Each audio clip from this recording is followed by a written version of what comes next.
My father has been dead to me for 6 months. Not literally, he's alive, living in a studio apartment downtown, probably drinking himself to sleep every night. But the man I called dad for 28 years, he died the moment I opened that email. I'm telling you this story because I can't tell anyone else.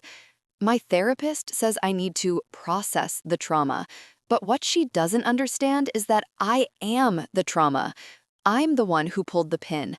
I'm the one who threw the grenade into the middle of my family's Thanksgiving dinner and watched everything explode, all because of a $99 DNA test I bought on Black Friday. Have you ever discovered something that made you question everything you believed? If you have, you'll understand what I felt that day. Let me know in the comments, because I still don't know how to make sense of it. Let me back up. My name is Emma. I'm 28, I work in marketing, and 6 months ago, I thought I had the most boring, stable, enviable family in suburban Ohio. My parents, Richard and Diane, had been married for 30 years. 30 years! In a world where half of marriages end in divorce, my parents were the anomaly, the success story, the couple that other couples looked at and said, "See, it is possible." They met in college, got married at 22, had my brother Daniel at 25, me at 27. Bought a house in the suburbs with a white picket fence. I'm not even joking, an actual white picket fence. And proceeded to live the most aggressively normal American life imaginable. My dad coached Little League, my mom was PTA president. We had a golden retriever named Biscuit and a minivan with those stick figure family stickers on the back window. It was perfect. It was a lie. But I didn't know that yet. Not when I bought the DNA test as a joke, something to do with my best friend Maya on a boring Sunday afternoon. We'd been watching those YouTube videos, you know the ones, where people discover they're secretly royalty or find out they have a twin separated at birth. Wouldn't it be hilarious if you found out you were like 2% Viking or something? Maya laughed, wine glass in hand. Please, I'm the whitest white girl in Ohio. My ancestry is probably just corn and disappointment. We both spit into our little tubes, sealed them up, and forgot about them. 6 weeks later, the email arrived. Your results are ready. I clicked the link during my lunch break, expecting nothing. Maybe a fun pie chart showing I was 98% European mutt, maybe a distant cousin in Ireland I could message and never actually meet. What I got instead was a name I didn't recognize. Under DNA relatives, at the very top of the list, marked as a close family match, was a woman named Patricia Sullivan. Predicted relationship? Half sister. I stared at the screen for so long, my computer went to sleep. Half sister. Half sister. That would mean one of my parents had another child, a child none of us knew about, a secret so big it had been buried for decades. My first thought was my mom. Maybe she'd had a baby before she met my dad, given it up for adoption. It happened all the time. Sad, yes, but understandable, forgivable. I could work with that.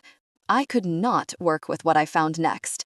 Because when I clicked on Patricia Sullivan's profile, when I saw her age, 34 years old, 6 years older than me, and when I did the math, 34 years ago, my parents had already been married for 4 years. My mom didn't have a secret baby before my dad. Someone had a secret baby during the marriage, and suddenly the white picket fence didn't look so white anymore. I sat in my car in the office parking lot for 2 hours. I couldn't move, couldn't think, couldn't do anything except stare at my phone screen and run the numbers over and over, hoping I'd made a mistake. Patricia Sullivan, 34 years old, born 1990. My parents got married in 1994. Wait, no, that meant... I pulled up my mom's Facebook page, scrolled to her anniversary post from last year, 30 years with my best friend. Below it, a wedding photo from 1993. 1993. Patricia was born in 1990. 3 years before my parents got married. I felt something in my chest release, just slightly. Okay, okay, so maybe this wasn't what I thought. Maybe my mom did have a baby before she met my dad. Maybe the timeline worked out after all. But then why was Patricia listed as my half-sister? If we shared a mother and my mom had Patricia before meeting my dad, then Patricia would have a different father than me. That would make her my half-sister through my mother. I needed more information. I needed to see the actual DNA breakdown. My hands were shaking as I clicked through the Ancestry site, navigating to the detailed genetics report. And there it was, in cold clinical text. You and Patricia Sullivan share approximately 26% of your DNA, consistent with a half-sibling relationship. Based on shared genetic markers, your common parent is most likely your father. Father, not mother. Father. My dad had a daughter born 3 years before he married my mom. Did she know? Had she always known?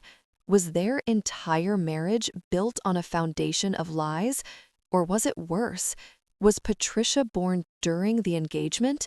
Had my father cheated on my mother and gotten another woman while they were planning their wedding? I think I threw up. I don't remember exactly. I remember the taste of bile and the sound of my own breathing, ragged and wrong. I called in sick the rest of the day, drove home on autopilot, sat in my apartment and stared at the wall until the sun went down. I should have called my parents. I should have asked questions. I should have done something rational and adult. Instead, I messaged Patricia Sullivan. "Hi, I think we might be related. Can we talk?" She responded within the hour. "I've been waiting for this message for 15 years. Yes, let's talk." 15 years. She'd known about us for 15 years, and we'd had no idea. I poured myself a glass of wine, then another. Then I stopped counting. My phone buzzed with a text from my mom. "Sunday dinner this week. Dad's making his famous lasagna." I typed back, "Sounds great. Can't wait." The lies were already starting. I just didn't realize yet that I'd learned them from the best. I met Patricia at a coffee shop in Columbus, halfway between her apartment and mine. I got there 20 minutes early, sat in a corner booth, ordered a latte I didn't drink, watched the door like I was waiting for a bomb to walk through it. When she finally arrived, I knew her immediately. She looked like my father, the same shark nose, the same dark eyes, the same way of tilting her head when she was thinking. It was like looking at a photograph of my dad from 30 years ago, but filtered through someone else's face. "Emma?" she asked, and her voice was soft, tentative, afraid. "Patricia." She sat down across from me. For a long moment, neither of us spoke. What do you say to the sister you never knew you had? The sister whose existence rewrites everything you thought you knew about your family? "You look like him," she finally said. "So do you." She laughed, but there was no humor in it. "I know. My mom used to say that was the cruelest joke God ever played on her, that every time she looked at me, she saw his face." "Your mom, she and my dad? They dated in college, before your mom, before everything." Patricia wrapped her hands around her coffee cup like she was trying to absorb its warmth. "They were together for 2 years. Then he met Diane, and, well, you know how that story ends." "He left her for my mom?" "More or less. He told my mom they were on a break." She made air quotes, and the bitterness was unmistakable. "Apparently, during that break, he fell in love with someone else. By the time my mom found out she was pregnant, he was already engaged." I felt sick. "Did he know? About you?" "Oh, he knew." Patricia's eyes met mine, and I saw something hard there, something that had been sharpened by years of disappointment. "She told him the day she found out. called him crying, scared, hoping he'd, I don't know, do the right thing, I guess. What did he do? He offered her money for an abortion. The coffee shop seemed to tilt. The ambient noise, the espresso machine, the chatter, the soft music faded into white static. She refused, Patricia continued, told him she was keeping the baby, with or without him. And he said, she paused, swallowed hard. He said that was fine, but if she ever tried to contact him or tell anyone about the baby, he'd deny everything. He'd call her a liar, he'd destroy her reputation. No. He was pre-law at the time. He knew exactly how to make a threat sound like a promise. My father, the Little League coach, the dad joke champion, the man who cried at my high school graduation and told me I was his proudest achievement, that man had threatened a pregnant woman into silence. "Why are you telling me this?" I whispered. "Why now, after all these years?" Patricia pulled something from her purse, a photograph, old and faded, the colors slightly off the way they get in pictures from the 80s.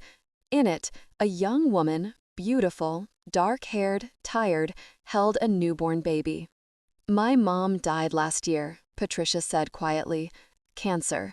By the end, she was barely conscious, but she kept saying his name, Richard, over and over. She never got over him. She spent her whole life waiting for him to come back, to acknowledge me, to be a father. She died still waiting." I looked at the photograph, at the baby who would become the woman sitting across from me, at the mother who had loved my father so much it destroyed her. "Before she died, she made me promise something," Patricia said. "She made me promise I'd stop hiding, that I'd find my siblings, you and Daniel, and tell you the truth. Not to hurt you, but because she was tired of the secrets." She was tired of being erased. I handed the photograph back with trembling hands. "Does anyone else know? My mom? My brother?" "No, just you. You're the first person I've ever told. She'd chosen me. Out of everyone, she'd chosen me to carry this weight. And now I had to decide what to do with it. I didn't tell anyone. For 3 weeks, I sat on the biggest secret of my life and pretended everything was normal. I went to Sunday dinners, I laughed at my dad's jokes, I hugged my mom and told her I loved her, and tried not to think about how her entire marriage was built on a lie she didn't even know about. "It's not your secret to tell," I told myself. "It's not your story to share." But whose was it? My father's? He'd spent 34 years making sure it stayed buried. Patricia's? She'd been silenced before she could even speak. Maybe it was my mother's. Maybe she deserved to know that the man she'd trusted, the man she'd built a life with, had been lying to her since before their wedding day? Or maybe some secrets are meant to stay secret.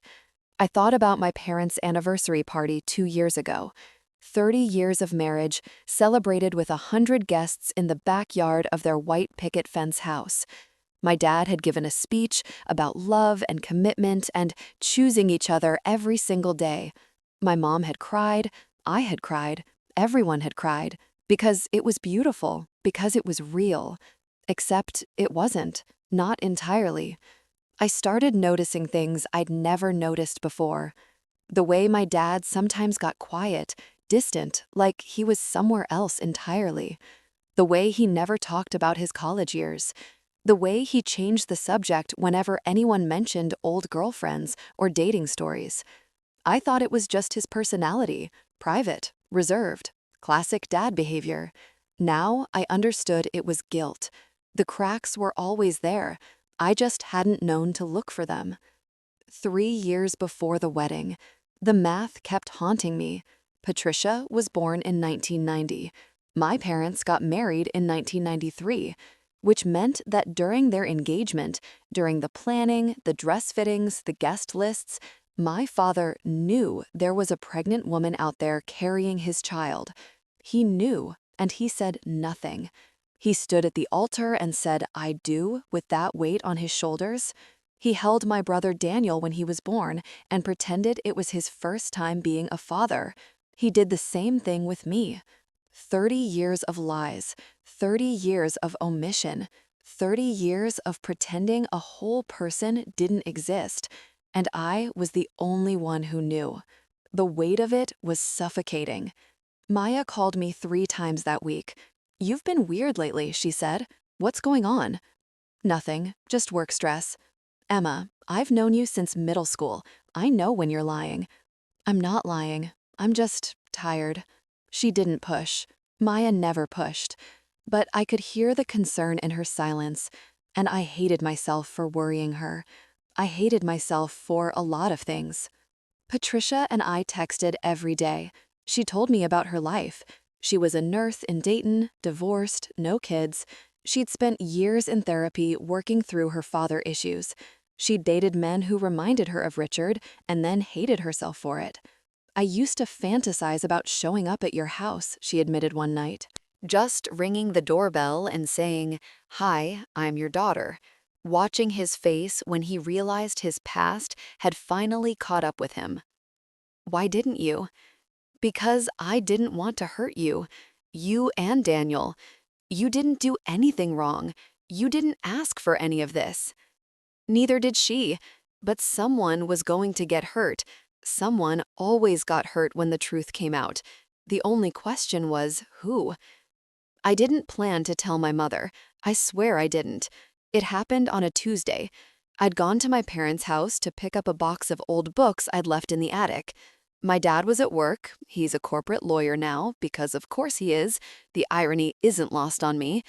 And my mom was alone, doing laundry, humming along to the oldies station she always played. "Emma, what a nice surprise." She hugged me the way she always did, too tight, too long, like she was afraid I'd disappear if she let go. "I didn't know you were coming by." "Just grabbing some stuff from the attic." "Stay for coffee. I made muffins." She made everything. That was my mom.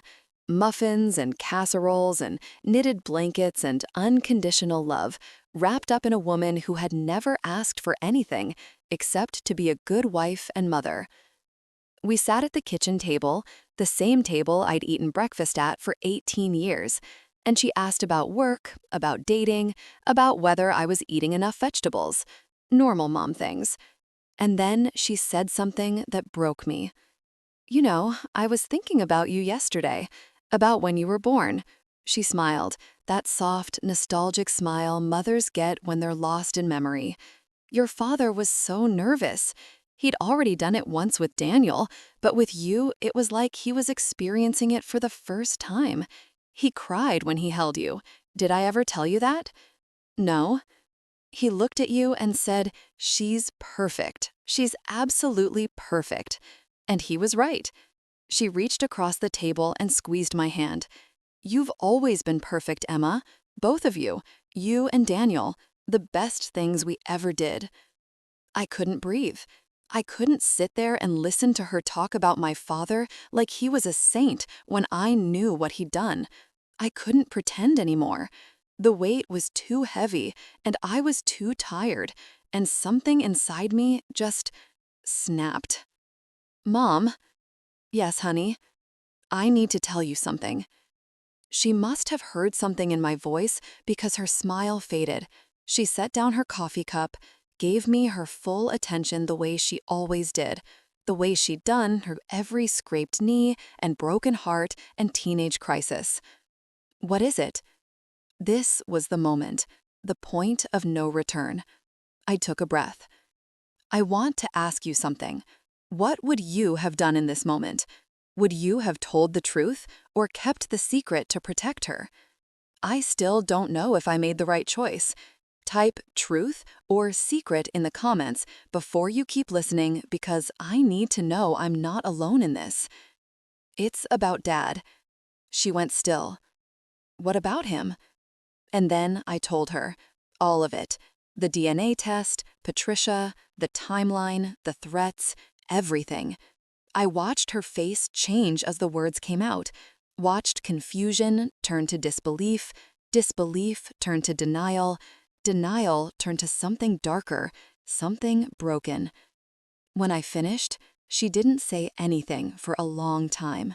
Then she stood up, very calmly, and walked to the sink, turned on the water, started washing dishes that were already clean. "Mom, how long have you known?" Her voice was strange, flat. "A few weeks." A few weeks? She scrubbed a plate so hard I was afraid it would break. "You've known for a few weeks that my husband has a secret daughter, and you waited until now to tell me?" I didn't know how. 30 years. She wasn't talking to me anymore. She was talking to herself, to the dishes, to the ghosts in the room. 30 years of marriage, 3 decades, and I never suspected. "Mom, I'm so sorry." She turned to face me, and I saw tears streaming down her face. "Get out." "What?" "I need to be alone. I can't look at you right now. Please, just go." "Mom, go." I'd never heard my mother yell, not once in 28 years. I grabbed my keys and left without the books, without a goodbye, without knowing if I'd just saved her or destroyed her. Both, probably. The truth has a way of doing that. My father called me 4 hours later. I was sitting in my apartment, staring at the wall, waiting for I don't know what, an earthquake, a meteor, some external catastrophe to match the internal one. When his name appeared on my phone screen, my heart stopped. "Emma?" His voice was ice. "What did you do?" "Dad, your mother is hysterical. She's locked herself in the bedroom and won't speak to me. Daniel called asking what's going on. What did you do?" I thought about lying, making up some excuse, some story that would buy me time, but I was so tired of lies. I told her about Patricia. Silence. The longest silence of my life. "How do you know that name?" "I took a DNA test. She showed up as my half-sister. We met. She told me everything." More silence. I could hear him breathing, slow and controlled, the way he did when he was trying very hard not to lose his temper. "Emma." His voice had changed, lower, dangerous. "You had no right." "Excuse me?" "That was private. That was my past, my mistake, my burden to carry. You had absolutely no right to dig it up and throw it in your mother's face." "Your burden?" I was on my feet now, pacing, fury building in my chest like a pressure cooker. "Are you serious right now? You're the victim here?" I never said. "Patricia isn't a burden. She's a person. She's your daughter. She spent her entire life being treated like a dirty secret, and you have the audacity to be angry at me? You don't understand. Then explain it to me. Explain how you could threaten her mother into silence. Explain how you could stand at your wedding knowing you'd abandoned a pregnant woman. Explain how you could look at Daniel and me and pretend we were your only children when you knew. It was a mistake." The words exploded out of him, raw and ragged, and full of something I'd never heard from my father before. Fear. "It was a mistake," he repeated, quieter now. "I was 21 years old. I was scared. I didn't know what to do. Carol and I, it wasn't serious. It was never supposed to be serious. And then she got pregnant, and I panicked, and I handled it wrong. I know I handled it wrong." "You handled it wrong for 34 years. Because what was I supposed to do, Emma?" "Go back? Tell your mother on our wedding night, 'Hey, by the way, I have a daughter with another woman'? Blow up our entire life? Our family? You and Daniel?" So instead you just pretended Patricia didn't exist? I thought it was the kindest thing, for everyone. I thought Carol would move on, find someone else, build a real family for that child. I thought, I thought it was better for everyone if I just disappeared. It wasn't better for Patricia. It wasn't better for her mother. Carol died, Dad. She died still loving you, still waiting for you. I heard something break in his voice, a crack, a fracture. I know. You know? I've known for years. I've I've kept track from a distance. I knew when Carol got sick. I knew when she died. I knew about all of it. And he trailed off. And you did nothing. What could I do? Show up at her deathbed after 30 years of silence? That would have been cruel. As opposed to what you already did, which was so kind? He didn't have an answer for that. Neither did I. We stayed on the phone for another hour, going in circles, neither of us willing to give ground. By the end, we were both exhausted. Your mother wants a divorce, he said finally. She told me to get out. I'm at a hotel. I closed my eyes. I'm sorry.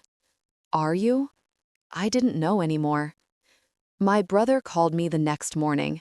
Daniel is 2 years older than me, which means he's spent his entire life being the responsible one, the peacemaker, the one who smooths things over and calms everyone down and fixes everything with his rational lawyer brain. He couldn't fix this. What the hell, Emma? I know. No, you don't know. You have no idea. Mom's been crying for 12 hours straight, Dad's drinking himself into oblivion at some Marriott, and I'm caught in the middle trying to figure out what the actual hell happened, and no one will give me a straight answer. I told him, just like I'd told Mom, just like I'd told Dad. The story was getting easier to tell, the words worn smooth from repetition. Jesus, Daniel went quiet. I could picture him in his home office, rubbing his temples the way he did when he was stressed. Jesus Christ, Emma, why didn't you come to me first? Would that have changed anything? I could have helped you figure out the right way to handle it. Instead, you just dropped a bomb on everyone with no warning. Patricia has been waiting 34 years for acknowledgement. How much more warning does she need? I'm not saying she doesn't deserve. He stopped, breathed. This isn't about her. This is about how you handled it. You weaponized information that could have been delivered, I don't know, more carefully, more strategically. More strategically? I laughed, but it came out wrong. This isn't a court case, Daniel. There's no strategic way to tell Mom her husband has a secret child. There's definitely a less destructive way than blurting it out over coffee. I didn't blurt, but I had. He was right. I'd cracked under pressure and word vomited the worst news of my mother's life in her own kitchen. Have you talked to Dad? I asked instead. Briefly, he's not doing well. Good. Emma, he should feel terrible. He should feel exactly as terrible as he made Patricia and Carol feel for 34 years. Okay, but he's still our dad. Is he? Because right now, he feels like a stranger wearing my father's face. Daniel was quiet for a long time. Do you want to meet her? I asked. Patricia, she'd like to meet you. I don't know. She's our sister, Daniel. Half-sister. She has the same DNA as us, the same father, the same dark eyes and sharp nose and stubborn streak.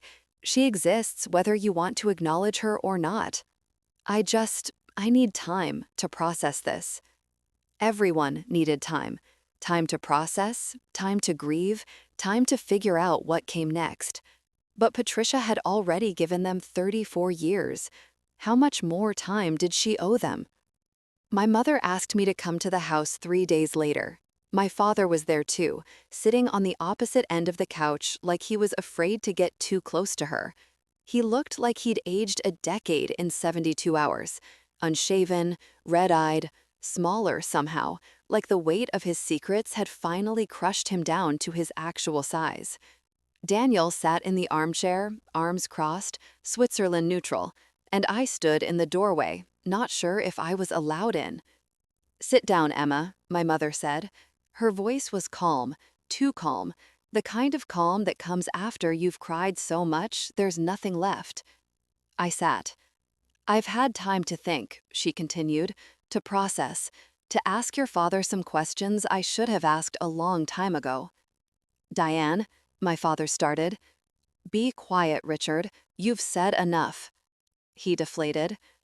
I'm not going to pretend this doesn't hurt, my mother said, because it does. It hurts more than anything has ever hurt in my entire life.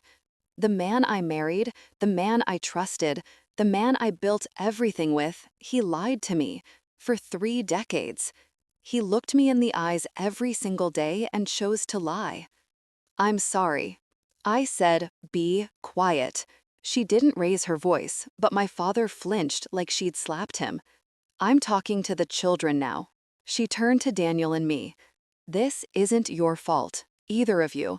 You didn't ask for this. You didn't create this mess. Your father did, and I want to make sure you understand that before we go any further. We know, Mom, Daniel said quietly. Good. She took a breath. I've thought a lot about what to do next, whether to stay or go, whether to forgive or not, and here's what I've decided. She looked at my father, really looked at him, maybe for the first time in years. I don't know if I can forgive you, Richard. I don't know if I can trust you again, but I know that I don't want to throw away 30 years because of something that happened before we were even married. Diane, I'm not finished. She held up a hand. I have conditions, non-negotiable ones. My father nodded, desperate, hopeful. You will acknowledge Patricia, publicly, to our friends, our family, everyone. You will tell them the truth, that you made a terrible mistake when you were young, that you handled it badly, and that you're trying to make it right. Yes, okay. You will meet with her, apologize to her, build some kind of relationship, if she'll have you. She's your daughter, Richard. She deserves a father. My father's eyes were wet. Yes. And you will go to therapy. We both will, separately and together, because this, she gestured at the space between them, this can't survive without help. I can't survive without help. Whatever you need, whatever it takes. My mother nodded slowly. Then she turned to me. Emma, I owe you an apology too. What? No, Mom. I yelled at you. I told you to leave. And that wasn't fair. You were trying to do the right thing. You found out something terrible, and you didn't know what to do with it. And I punished you for being honest when your father spent 30 years being the opposite. She reached over and took my hand. I'm sorry. I started crying. I hadn't cried through any of this, not when I found out, not when I met Patricia, not when everything exploded. But my mother's apology broke something open. I'm sorry too, I sobbed. I should have, I don't know, done it differently. Maybe. But you did the best you could. That's all any of us can do. She pulled me into a hug, and for a moment, I was 6 years old again, scraped knee, crying in her arms while she told me everything was going to be okay. But I wasn't 6, and nothing was okay, and I wasn't sure it ever would be again. 3 weeks later, Patricia came to dinner. It was my mother's idea. If we're going to be a family, she said, we need to start acting like one. I don't know what I expected. Screaming? Tears? An explosion of 34 years of resentment? What I got was worse. Patricia arrived early. She brought flowers and wine and a nervous smile that didn't reach her eyes. She looked like she was walking into her own execution. My father met her at the door. For a long moment, they just stared at each other. Father and daughter, stranger and stranger. 34 years of absence compressed into a single threshold. Patricia, my father said. His voice cracked on the second syllable. Richard. Not Dad, not Father, just his name, flat and careful, like she was testing how it felt in her mouth. I'm glad you came. Are you? He flinched. Yes, I know I haven't. I know I don't deserve. No, you don't. Patricia stepped inside, past him, into the house where her half-siblings had grown up while she was being erased. But I'm not here for you. I'm here for them. She looked at me, at Daniel, at my mother, who stood in the kitchen doorway, watching everything with an expression I couldn't read. I'm here because Emma had the courage to reach out, Patricia continued, because Daniel agreed to give me a chance, because Diane, she paused, something softening in her face, because Diane is a better person than anyone in this situation has any right to expect. My mother crossed the room, stood in front of Patricia, and then, to everyone's shock, especially Patricia's, she pulled her into a hug. "You're not responsible for his choices," my mother said quietly. "You never were, and I'm sorry it took 34 years for someone in this family to say that." Patricia broke.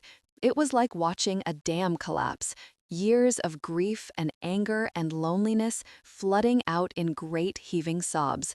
My mother held her through all of it, this woman she'd never met, this living reminder of her husband's betrayal. That was the moment I understood what real strength looked like. Dinner was awkward, but necessary. We learned things about each other: Patricia's career, her favorite books, the fact that she shared Daniel's weird obsession with obscure documentaries. We found common ground in unexpected places. And then, toward the end of the meal, Patricia said something that changed everything. "There's something else I need to tell you all." The table went silent. My mother, before she died, she told me something I've never shared with anyone. Patricia looked at my father. She said that you called her 10 years ago, that you'd tracked her down, reached out, apologized. My father went pale. She said, "You sent money every month for years. You never told me, and she never told anyone, but you were supporting us, paying for my nursing school, helping with her medical bills. You never stopped helping, even when you were pretending we didn't exist." I looked at my father. He was crying now, silent tears running down his face. I thought it was the least I could do," he whispered. "I couldn't be there in person. I couldn't undo what I'd done, but I could make sure you were taken care of. It wasn't enough. It was never enough, but it was all I could do without destroying your real family." Patricia's voice was sharp. "Without destroying the family that was right in front of me? Yes." He looked at my mother. "I know that sounds terrible. I know it doesn't make up for anything. But I never stopped thinking about her, about you. I never stopped feeling the weight of what I'd done." My mother stood up, walked to the window, stood with her back to all of us. "You never told me?" "No. 10 years of secret phone calls, secret payments, secret guilt." Her voice was dangerously quiet. "And you never said a word?" "I was afraid. I was always afraid." "Of what?" "Of this. Of losing you. Of losing everything." My father's voice broke. "I know that's selfish. I know I don't deserve your forgiveness. But I loved you, Diane. I still love you. Everything I did, the lies, the secrets, all of it, I did because I was terrified of losing what we had." "But you lost it anyway," my mother said. "The moment you chose to lie, you lost it. You just delayed finding out." She turned to face him. "I don't know if I can do this, Richard. I don't know if I can sit across from you at dinner every night, knowing that our entire life together has been a performance, that every 'I love you' came with an asterisk. Diane, please, I need time, more time. Time away from you, away from this house, away from everything." She looked at me. "Emma, can I stay with you for a while?" "Of course, Mom." She walked out of the room without looking back. My father sat at the head of the table, surrounded by his children, all 3 of them now, and he'd never looked more alone. My parents signed the divorce papers last month. After 30 years of marriage, it came down to a stack of legal documents and a division of assets. The house is for sale. The white picket fence is scheduled for demolition. Biscuit died 2 years ago, so at least he didn't have to see this. I think that's supposed to be a joke. It doesn't feel funny. My mother moved into an apartment downtown. She's doing better than I expected, taking pottery classes, reconnecting with old friends, learning how to be a person outside of being Richard's wife. She says she feels lighter, freer, like she'd been carrying a weight she didn't know was there until it was gone. My father is still at that studio apartment I mentioned at the beginning of this story. He calls me every Sunday, and I answer maybe half the time. I don't know what to say to him anymore. Every conversation feels like walking through a minefield. Daniel has forgiven him, mostly.